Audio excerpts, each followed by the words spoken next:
Have you ever wondered about the true nature of reality, your place in the cosmos, and the ultimate purpose of your existence? Thousands of years ago, a mysterious text emerged that claimed to hold the answers. This is the story of the Poimandres, a profound revelation given to the legendary sage Hermes Trismegistus. It's not a myth or a fairy tale, but a guide to Gnosis, a transformative knowledge designed to awaken the soul. Today, we're going to journey deep into this foundational work of Western mysticism, exploring its vision of the cosmos, humanity's divine origin, and the path to spiritual liberation. The story begins with Hermes in a state of deep meditation, his mind withdrawn from the senses. Suddenly, a vast and wondrous being appears before him. This being identifies himself as Poimandres, which means shepherd of man, but he's not a god from a pantheon or some lesser spirit. He is the Nous, the supreme mind, the very intelligence of God itself. This encounter sets the stage for an initiatory journey, a direct transmission of knowledge that promises to change the seeker forever. The Poimandres isn't about blind faith. It's about seeing, understanding, and becoming. So how did the universe come to be according to this ancient vision? At the very peak of reality stands the one God, an absolute, unknowable principle of pure goodness. This God doesn't create from nothing. Instead, he brings order to a pre-existing chaotic matter.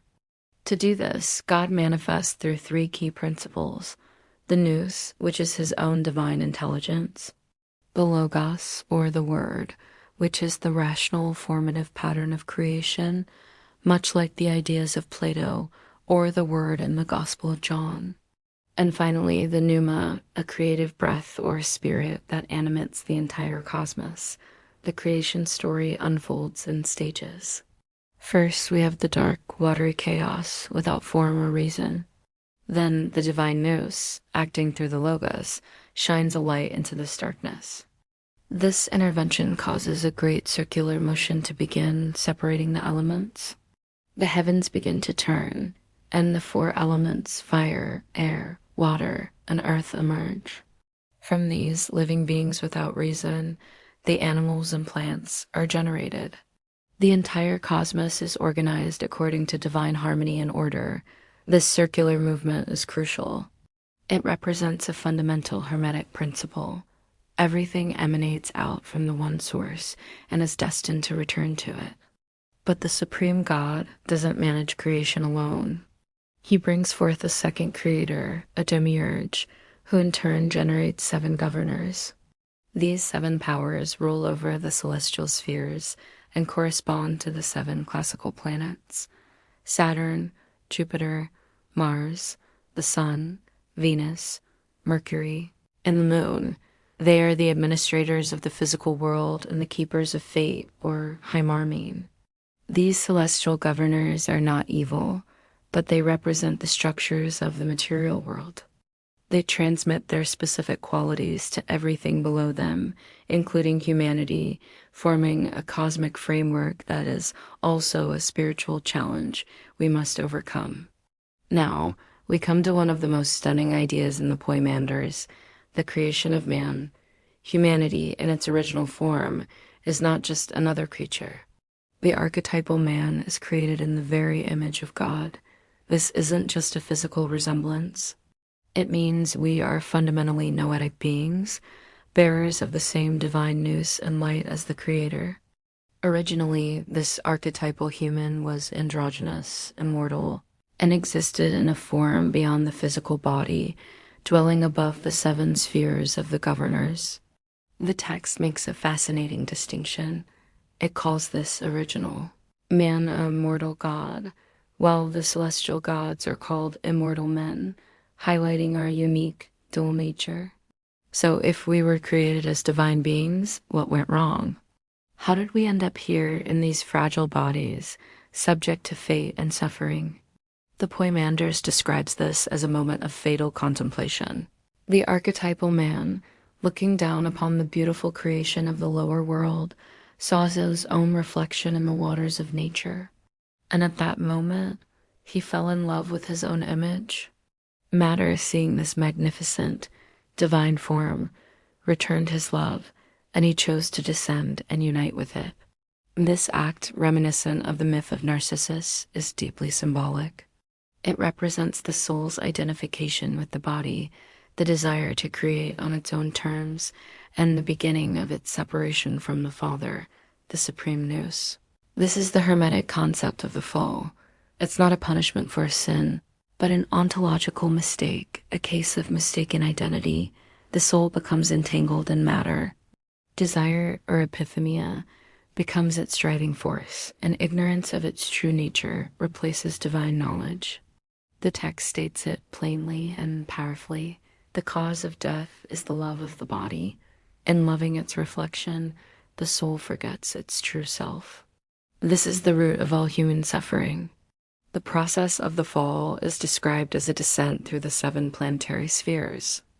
As the soul passes through each sphere, it takes on a layer from that governor, like putting on a series of garments. From Mars, it receives anger. From Jupiter, ambition. From Venus, lust. From Mercury, cunning, and so on. These passions and limitations form the irrational part of our soul and create our astral conditioning. This is the foundation of Hermetic astrology.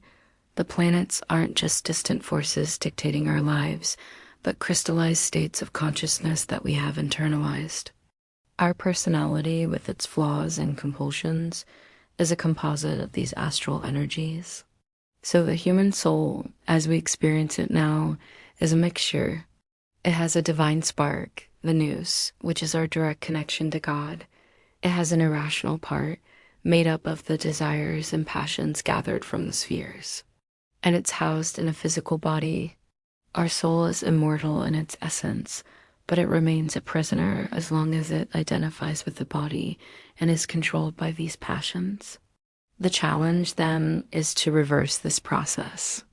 How do we achieve salvation and return to our divine origin? The Poimandres is clear. Salvation comes through Gnosis, through knowledge.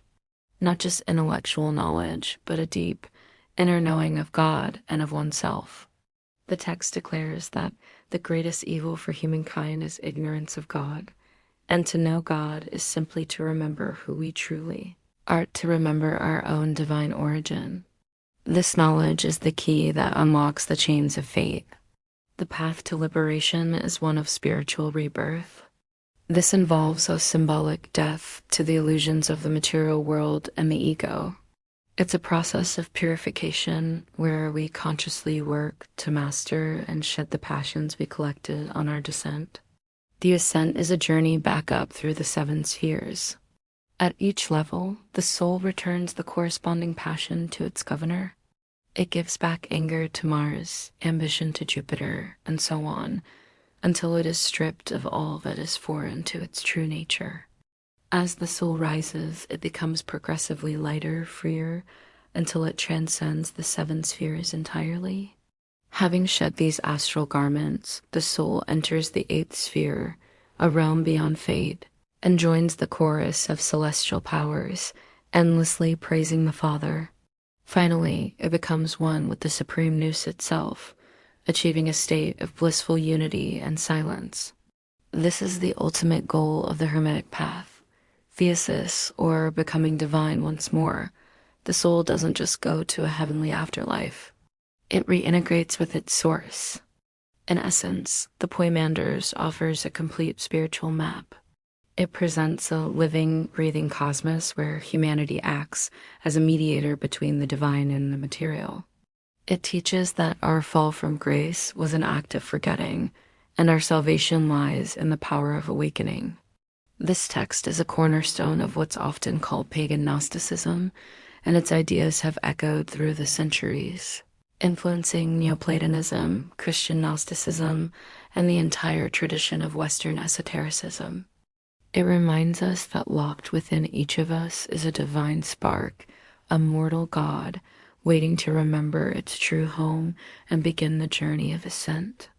Thank you so much for joining me on this deep dive into the Poimandres. If this journey into ancient wisdom resonated with you, please like, subscribe, and share this video. Until next time, keep questioning, keep seeking, and remember the light within.